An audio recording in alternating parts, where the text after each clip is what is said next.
Welcome back to Amateur Reviews. I'm your host 1HP Tom, and today we are talking about Super Mario Bros. Wonder. So to start off this review, I want to just say this one thing, because sometimes I wonder why this game is so wonderful. But in all honesty, I understand why they named it Super Mario Bros. Wonder, because I've been wondering where this game has been for the past decade. Okay, enough joking, right? Hopefully I didn't scare anybody off with that.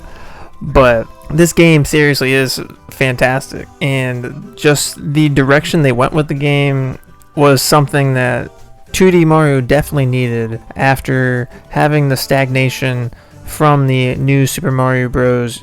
Style that has kind of been a mainstay for a decade or so. The characters are more expressive, the way you go through tubes, even the enemies are expressive, and everything just feels more vibrant. More life is like put into this game, and I think that's what makes it stand out so much. It's that fresh experience that Mario needed going into this new era of Mario entertainment. And I really did think Nintendo outdid themselves with this game, and we'll get deeper into that as we talk about how great this game is. So I'm going to touch base on the characters and the story real quick, because there's not really much to say about the characters besides how expressive their animations were, because all their movesets were similar, and the only difference was the fact that the Yoshis and Nabbit didn't transform and didn't take any damage. As for the story, is Bowser takes the Wonder Flower and turns into the castle, and now he's trying to build up a big wonder, and then every time you see him after you defeat a world, he's changing the magnitude of the wonder. So it's not just a big wonder, now it's an amazing wonder, and no, it's not an amazing wonder, it's a super wonder and whatnot. It's not typically in that order, I don't think, because it's kind of just fluff, right? We're here for the gameplay. That being said, character animations, very expressive, even very small details of like the hat on Mario and Luigi, their facial expressions when they're sprinting, when they're not sprinting, when they're going through pipes, when they're transforming. In a way, they have like a comic book type of thing, which is really cool. Every character has it. Elephant has like an elephant silhouette in the background when you do that. When you get a mushroom, you get the pretty much like the generic comic book like circle, which is pretty cool. Besides that, there's not really much else to say about that. I just thought it was really nice to see the expressions on the characters. And I also liked the way they jumped. When they hit their jump, they looked like they were T-posing. It was very reminiscent of Super Mario World. Kind of Super Mario Bros. 3 if you think about it, because when you built up enough speed, they were kind of T-posing like that when they were running. I could be mistaken on that, but those two games definitely heavily influenced the direction of Wonder, I feel. Not just with level design, but even with the world design, and I will touch on that when we get there. So I also want to talk about non-playable characters here, and the Wonder Flowers are a fantastic addition to this game. They are not overly annoying. I feel like the vocal director did a great job making sure they were used properly, but then they also made it so the Wonder Flowers were not used too much. They were definitely there to help guide the player in finding certain things and kind of guiding their path, and sometimes they were just outright funny. But they were also very helpful, because sometimes when you miss stuff, when you run into the next Wonder Flower, they're like, don't you feel like you're forgetting something? And then when they would say that, I would be like, oh yeah, I never got the Wonder Flower, so I couldn't get like the first Wonder Seed. So I was like, okay, well let me go back and find it. Like, really helpful stuff. I thought that was great. You also had the Poplin in the game who would run the shops, and they would also kind of, I guess, guide you in some of the worlds. I really liked the World 3 Poplin because he was like a ninja, and he would poof in and out of each level that you would do, giving you encouragement and pretty much testing your worth to see if you were worthy of that royal seed. So I thought that was pretty cool. But this brings me to the last non-playable character, Prince Florian. I consider him the ruler of the kingdom because we never really got any more lore about his family. So like the Mario game, I mean, it's not that deep. So I'm just going to call him the ruler of the world. So he would tag along with you and equip these things called badges that would influence how your character would play the game or the course would change around you. You had 3 different types of badges. You had your action badge, your boost badge, or your expert badge. Personally, my favorite was the action badge, so I'm gonna save that one for last. But the boost badge was my least used category. The only one I remember really using a lot was the add the exclamation blocks badge, which you get pretty early on, right before World 2 in like that Poplin shop. They sell that badge and it's kind of required for like the very next course. It's not really required, you don't really need it, but it definitely helps tremendously getting to additional places in that course. All the other ones were kind of like, I mean, could be useful if you really wanted them, but overall I never really found myself needing to use any of them. But I mean, like say you fall off the course a lot, there's a badge for that. However, the awareness for the player is there. They don't really baby you too much, but they definitely let you know when there's something useful that you can do. As for the expert badges, I was not a fan of the expert badges that much. Over time, I got more accustomed to them. I will say that they're still not my favorite, but I can tolerate them. There are 4 expert badges. One expert badge I am going to avoid talking about. I'm not going to spoil what it is because I think it's actually pretty freaking funny. I want you to experience that for yourself. But I'm going to talk about one expert badge, and that one is the Spring Feet badge, which is very reminiscent of a previous Mario ability that you could use in other games, where you're pretty much a spring, and every time you would hit the ground, you would just act like a spring, just bouncing up and down. In some sections, that was terrible, and it was very difficult to control, but the more you got used to it, and the more you got the timing down, it became easier to use, especially when you reach the very last level of the game. You kind of need to be able to get that down. As for the action badges blew me away. I really loved the action badges. There were some that were reminiscent of other Mario abilities in previous games, kind of like the Spring Feet badge. I mean, more so like the propeller hat from New Super Mario Bros. Wii. Like that one, I felt like was very reminiscent of one of the badges, as well as the floating high jump badge, which I think that was a World 2 badge. But talking about World 2 isn't really a spoiler, right? I mean, that's all I'm going to say about it. Like, there's a lot of badges that are reminiscent of other games, and there are a lot of new badges that I've never seen before, and I think that's the best part. It makes for very interesting gameplay and interesting challenges that you can go throughout the game. So I want to say the badges were definitely a very strong point, and I hope they kind of expand upon this in the future. The next thing I want to talk about is the courses. Now, the first thing I want to talk about with the courses kind of rolls in with the badges. We can kind of build off of our last topic.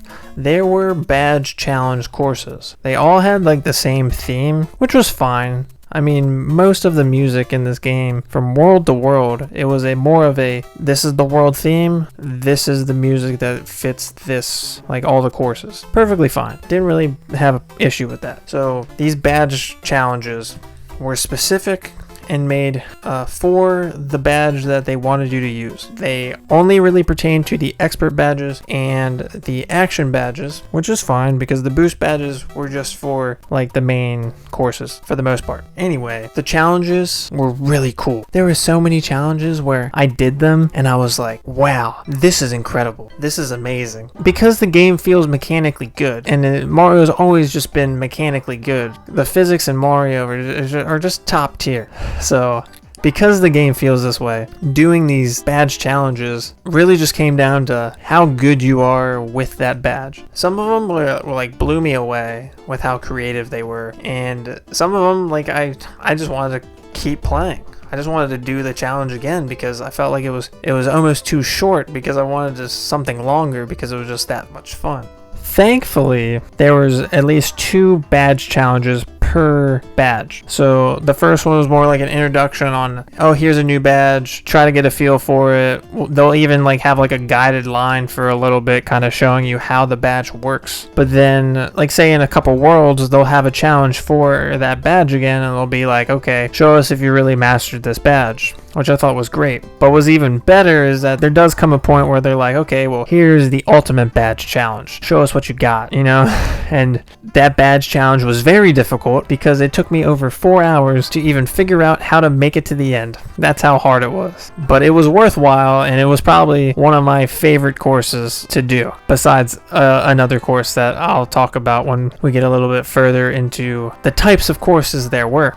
So with those out of the way, I want to talk about the break time courses and the other little mini game courses that they put into this game. So these break time courses were more or less kind of like, oh yeah, you want to break from playing the main stages. Okay, well, let's give you something that takes maybe a few seconds to do compared to a few minutes. So you're still kind of like maximizing your time. Some of them were very nostalgic, giving you different tunes from past Mario games like Mario Bros. 3 and Super Mario World and such like that. There was other ones where it was kind of more like a simple challenge where you figure out how to get the Hoppo into place so you could hop up there and get the Wonder Seed, or other small little tasks just for you to have a break from the action. As for the search party courses were interesting. The reason why I say that is because if you played the search party courses with your friends and not online, it was easier to kind of investigate the area and try to figure out where these things were by yourself than if you played online, because I started noticing after I turned on the online, people were literally just putting the standees where some of these coins were, just so you didn't really have to actually think about where to look. It's still funny because I remember, even though there were those standees there, some people who were playing the level at the same time as me, I was actually trying to help out, and they weren't understanding what I was trying to get them to do. Some did, but others didn't. So I thought it was interesting how that kind of worked. But we'll talk more about that in the online section, because now we're going to be talking about the main courses.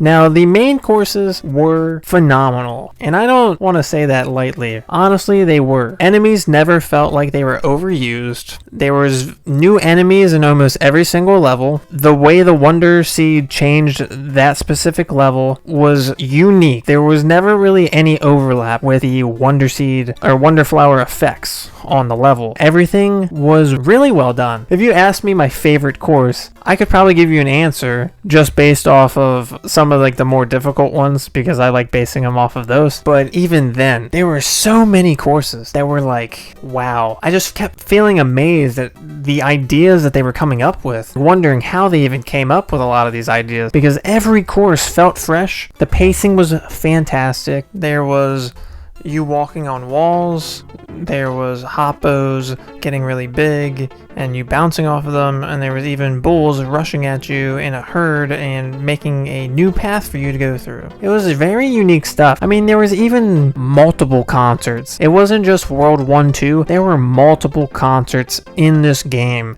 making me want to even replay the level. I mean, let's even talk about one of the mechanics. You could push pipes and put them into place. Their creativity was literally on another level for this game. That's one of the best parts about it. It makes you kind of want to play the game again because of how amazing the courses were. The fact that there's that many courses, you never felt like things were overdone. And the fact that some of the Wonder Flowers turned you into enemies. So like you were a Goomba for one of them and it turned into a stealth mission. It was just awesome. And then some of the courses were like silhouettes, right? Where it was just a black and white, you were a shadow and your eyes were like the only thing you could see. Not to mention the fact that some of these courses had multiple exits, like I've already said, but I mean that was also typical. I mean, of course they were going to do that at some point because that's like any other 2D Mario game, right? But there was rhythm courses in this game. You had to keep up with the beat because the platforms would disappear if you didn't keep up with the beat. It was just overall a fun time. Like, I liked it so much that I want to play it again, and I already 100%ed it once, and I kind of want to 100% it again.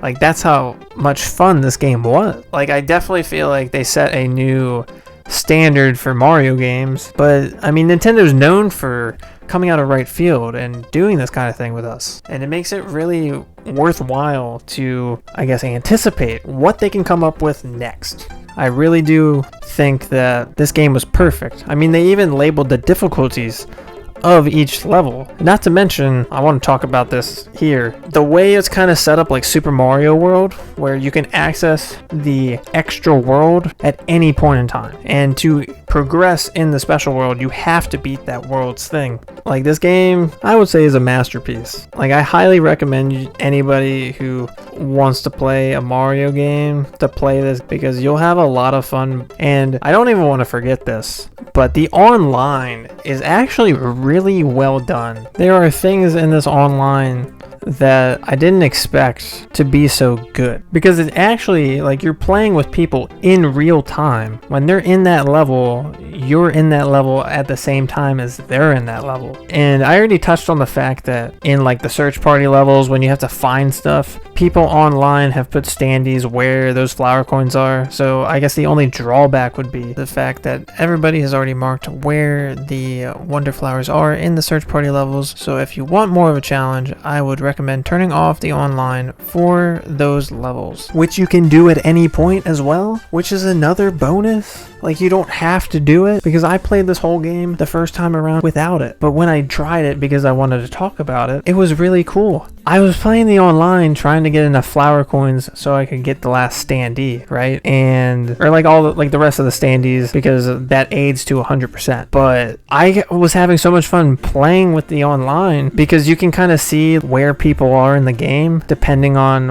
what displays next to their name. So there are 6 badges that you can display next to your name, and it will display next to your name once you do the challenge, which one is for beating the game. The next one's all the wonder seeds, all the flower coins, all the badges, all the flagpoles, or topping the flagpoles, and then one for the standees, where there are 144 standees and they all cost 30 coins a pop, and your coins max out at 999. So I think that would be the only drawback, is the fact that they capped how many flower coins that you can collect.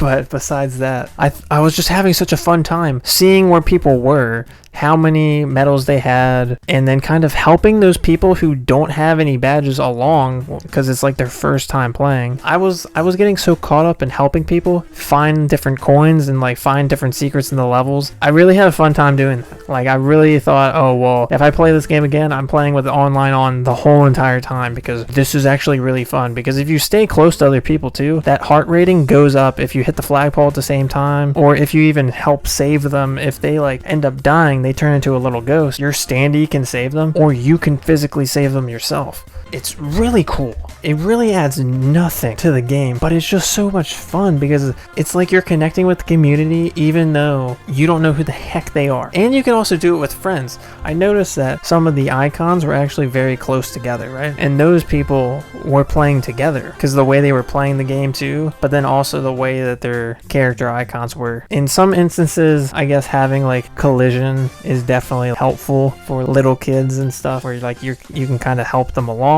But I think having collision not in this was actually smart, and I welcomed the fact that it wasn't there. But then there's also one more thing I want to talk about, and that's the picture taking. The picture taking is very random. It'll take a picture from your course run, and it'll be super random. Some will be actually the best pictures you've ever seen and really capture the essence of that level, but then others will just be random. But every time it's different, and it takes a picture every time, and then you can actually view the album after you're done playing, so you can kind of see those moments and be like, oh yeah, I remember doing that was a great time, type of thing. A little feature that went a long way, because then you could kind of reminisce on the time you had playing the game. Overall, Super Mario Bros. Wonder is a fantastic game. Like, this game is good and it's really fun. There's a lot of wackiness and surprises, even for those who are looking for a challenge. There's something for everybody in this game. But that will do it here for me, your host, 1HP Tom. Make sure you like, comment, and subscribe if you want to see more from me, and I will see you guys in the next video. Thanks for watching.